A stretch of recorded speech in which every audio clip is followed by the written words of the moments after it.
Hi, past, present, and future homeowners. Welcome back to another episode of the Property Buyer's Guide. I'm your host, your homegirl, Justina. Today, we're diving into an essential aspect of property ownership, property valuations. Whether you're buying, selling, or investing in real estate, understanding the value of property is crucial. Joining me today is Mr. Simson Angula, Property Valuations Manager at FNB Namibia, who will walk us through the ins and outs of property valuations and help us understand their importance. Thank you for joining us, Simson. Thank you for having me, Justin. To kick things off, can you explain to us what a property valuation is and why it is an important part of the property buying and selling process?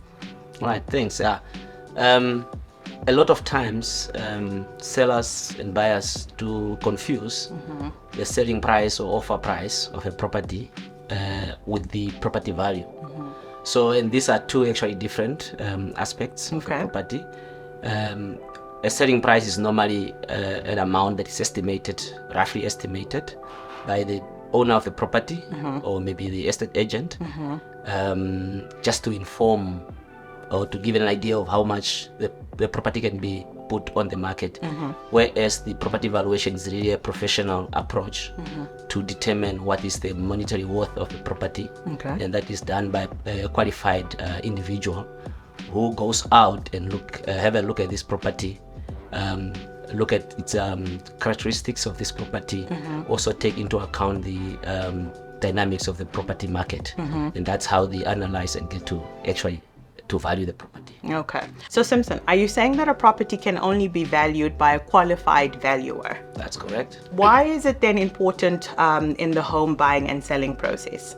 Property valuation is very important in the process of buying or selling the house because firstly, for the buyers and the sellers, it serves as a very good tool to indicate as to how much the buyer has to give to the seller in exchange of the investment that he is making, and also just for the buyer to receive a fair price of the return of his investment. And that is from the perspective of the buyer and the seller.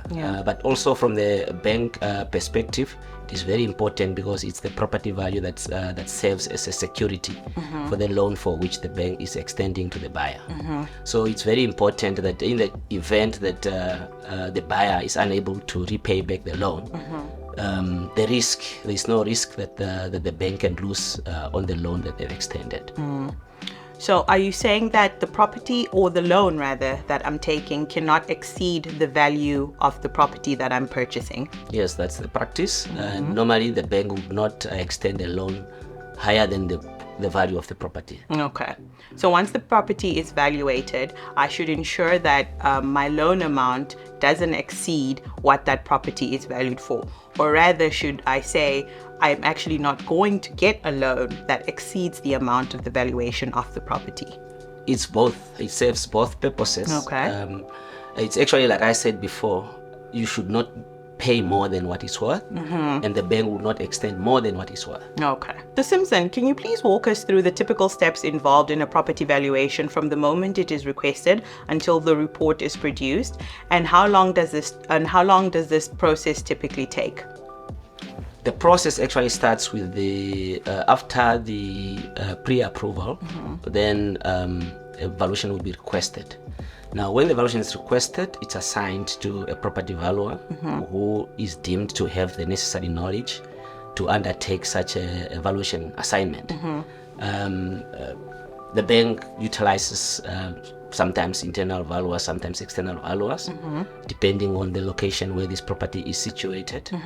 Sorry, just to interject there, can you explain to us between an internal and external valuer? An internal valuer is a valuer that is employed by the bank, whereas the external valuer is an independent valuer who is contracted and is assigned to work from time to time. By the bank as well? Understand, okay. So the steps will now involve receiving that request, assigning the request to the valuer, and then the valuer will obviously contact the contact person to make an arrangement for inspection for the property, where now the valuer will go to the property, inspect the property, take all the details in terms of the room counts, for example, the condition of the property, the fittings and all that.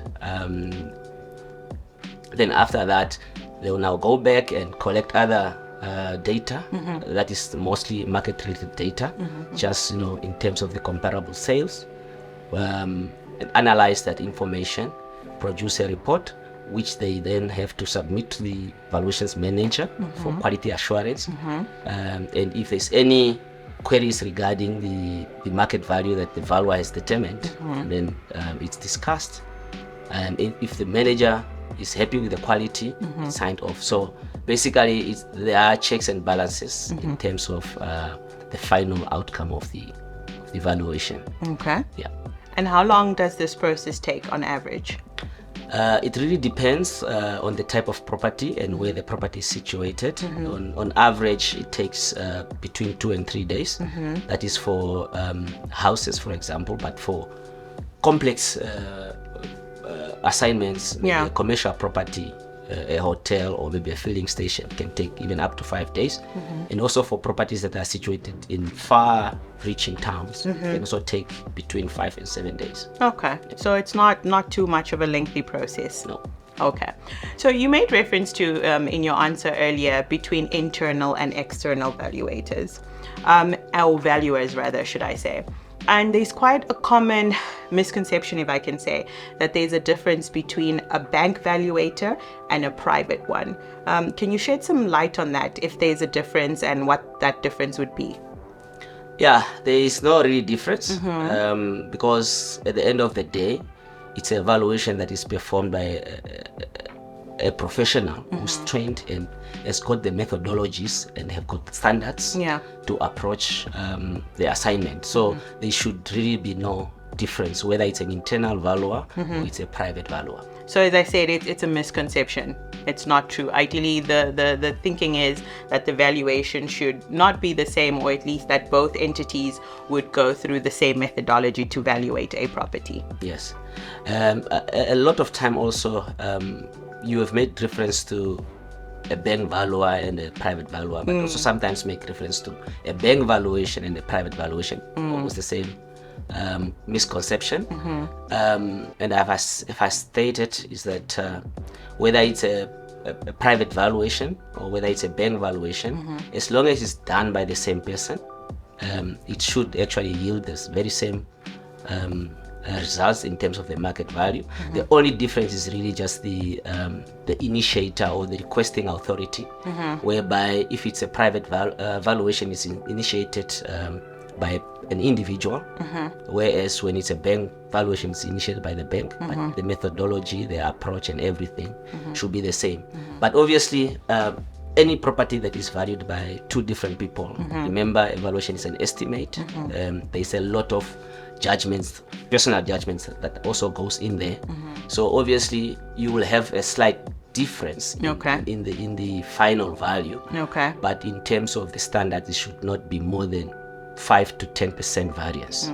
So anything that is between 5 to 10% variance is still considered acceptable. And so but anything that is beyond the 10%, and obviously you'd have to reassess and get that there application. will be questions as to why the variance is. Okay, no, I understand. Thank you very much. You made that very clear and cleared up that very common misconception. Thank you, Simson, for the insights on property valuations. For anyone buying or selling, understanding the value of the property is key.